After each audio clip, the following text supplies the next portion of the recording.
All right, I have the Tarantula, Jalin Turner, back on the show now, who got a round 2 TKO victory over Jaime Mullarkey this past Saturday at UFC 272. Jalin, how are you? Doing good, enjoying this California sun.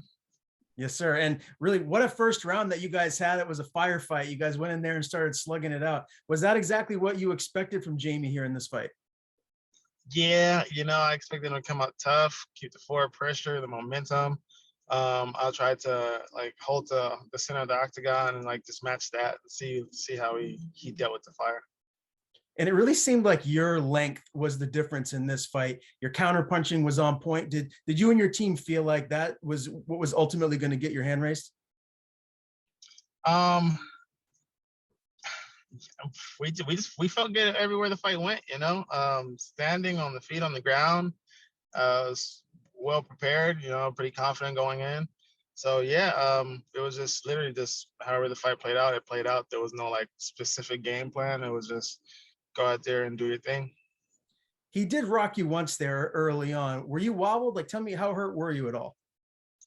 Man, dude, I'm so mad he hit me with that fucking punch, dude. um, it's crazy because in the fight, I didn't think I was that badly hurt. He hit me, I rang my bell a little bit. I was like, oh, okay, that was fine. It's crazy. I had a moment of deja vu, and I was like, oh shoot. I was like, I've been here before. I was like, dang, it's crazy. And then when I had that, I was like, I'm in the right place at the right time. It just gave me some comfort. I felt good. And I was like, all right, I got this fight. I was like, I got this. Got that out the way. That just got sharper. But when I watched the fight, I was like, oh shoot, I actually wobbled a little bit. I didn't think I was that hurt at all. It was crazy. Well, ultimately, you recovered pretty darn well, and you had control of the fight as it was, going into round 2. What did your corner tell you that they wanted you to go out and execute in round 2? Honestly, I don't remember much. I do remember my coaches saying, they said, go for the kill. So I remember that part. The technical aspects of the conversation in the middle of the round, I don't remember. I was kind of talking to myself in the sitting on a stool. I was like, okay, we're here. He came out tough. He came out hard. I was like, he's gonna try to break me. He's gonna try to push me. I was like, just in my head, F that. I'm gonna be on top. He's gonna come out confident because he got that takedown. I was just having all this stuff running through my head while they were talking to me. And then I looked over at him and I seen he was standing up and he wasn't on his stool. And I was like, oh, shoot, let me stand up too. So I stood up. I stood up and I was like, all right. He was standing up the whole time. Was he standing up the whole time? Just thinking to myself, in the middle of the corner. And when I seen he was standing up, I started bouncing on my toes and pacing. And then he wasn't pacing. So I was like, all right, yeah. I was like, he's just bluffing. He is just standing up just to bluff. So it was cool. And then, yeah, came out hard the second round and it felt good getting the finish. Yeah, and you had his nose pretty bloodied up there. You got that finish 46 seconds into round 2. Did you feel like the finish was inevitable? Did you feel like you had him hurt and that you were going to be able to get him out of there? I felt like the finish was inevitable no matter what. I didn't. I wouldn't say I completely seen it in the second round or what round to call it, but I knew it was going to come because he was really tough. He's hands down, top 3, one of the top 3 toughest people I've ever fought so far. Yeah, I just couldn't tell when he was hurt. Even the first round, I couldn't really tell when he was hurt. And after watching the fight, though, I was like, oh, now I see why he was reacting this and how he was pushing forward and, slugging it out with me because he was hurt from the body shots that I was landing on him. I was like, oh, that makes sense now. But I couldn't see because he had such a good poker face in the octagon. But yeah, so yeah, I hit him with a good one in the second round. And then my coaches are the ones that seen it, and they're like, "Oh, get him!" He's hurt. And then I'll put it on him after that. Was this the biggest win of your career so far? When it's spoken into the universe, it is, but I don't look at it as that. It's a win is a win is a win. I appreciate everyone. Every win is the biggest fight of my life. Biggest fight of my career, I should say. So it's it's just normal now. It's regular. It feels good. It's numbers wise and the aspect of my career wise where I'm at in the UFC wise, yes, it's the biggest fight of my career so far. But I'm definitely reaching and pushing for bigger. I want to win as big as possible. Yeah. Oh, so I got to see if you agree with me on this one. I feel like you were robbed of a performance bonus, man. I think you should have got one. What do you think? Do you feel like you should have got that 50K? I do like, but I also feel like I should have got the 50K for every finish I've had. So I'm not stressing the 50K anymore. Like, it is what it is. I'm gonna make my money regardless. I got my win purse, so I'm happy about that. I'm not stressing the bonuses right now. It is what it is.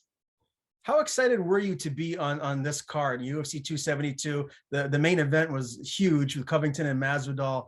I mean, clearly this was just a broad spectrum to show your talents to the whole MMA world. Like, what did this mean to you overall, just to be on this whole event? It was cool. Like, cool getting on the card. I've been on like big cards pretty much my whole UFC career. So it's just regular to me at this point again. I'm used to it. I've done it time and time again. And it's always cool. I think I would look at it like later down the road when my career is either like more towards the end, and I'll be like, dang, like I fought on that card, oh dang, I fought on this card, like as time goes on, it sets in more for me.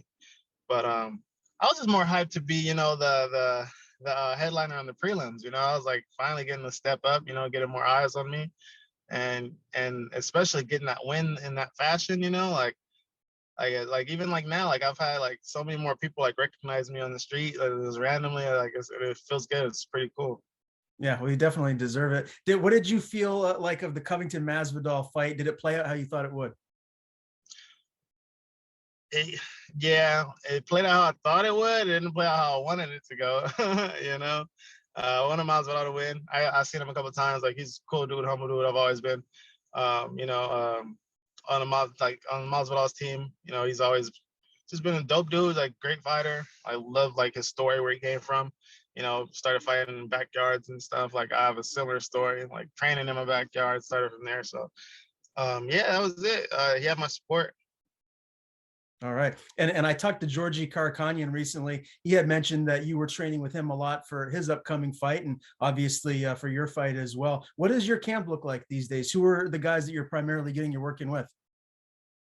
I train with Georgia a lot down at Millennia. Mainly, I do majority of my sparring at Millennia in Rancho. I'll spar a little bit here at Ruka every now and again, but like honestly, I don't. I got a good group of guys. Like, I just same people I see at the gym. It's like it's just regular. Like, not even like no offense to them, but it's like I don't like it's like I don't even remember the name drop because there's like so many like regular people. Like, it's like they're my team. It's like I don't know. It's just regular. Okay. And I have to ask you what that weight cut for you like is to get to 155 now, man. Like, I can't believe watching you on the TV. I'm thinking to myself, how does this guy make lightweight? Because you just look huge for the division. Man, I make it. I've been a lightweight since amateur. I even fought at 45 when I was an amateur. It's funny, like I got people calling me a weight bully now. I was like, what the hell is a weight bully? I was like, where did that come from? Like, I'm making the weight. I'm stepping on there, 156 at the limit. We're good. Yeah, I don't know. Like, it's a rough cut. Sometimes it's amazing to me. Sometimes it's easy. Sometimes it's hard. Last couple of times have been a little difficult, but nonetheless, like I've made it. Charles from the PI like helps me out a lot. Like, UFC helps me out a lot, and I make the weight. So yeah, I'm gonna be at 55 for a while. I don't see myself moving up anytime soon, and yeah, that's it. What do you walk around at? Are you around 190? Oh, no, I don't. If I'm 190, dude, I'm out of shape, not doing anything. I'm usually about like 80, like 82, 83, like even like in shape. 85. If I've just been sitting around eating a little bit extra over the weekend. Okay, well, still that's a lot of weight to cut. You do look massive for the division, but that's a good thing for you, man. It's just gonna, hopefully you'll keep on racking up these W's moving forward. I do want to get a fight pick from you. Oliveira Gaethje, the lightweight titles around the corner. Who do you see winning that one? I see Oliveira winning. I'm not gonna lie, I do see Oliveira winning. I like Gaethje though. Like he's an exciting ass fighter. Like he got my respect too. You know, like Gaethje's a dope fighter. But yeah, I think Oliveira out grapples him, outworks him. That's it. Oh, that's I don't know, man. I don't know. It's a good one because Gaethje, like his fire, man. He will crack. He will crack for sure. He's gonna touch Oliveira's chin, and you know, like back in the day, you know, Oliveira's chin didn't hold up. So I don't know. It's been holding up lately. So we shall see, man. We shall see.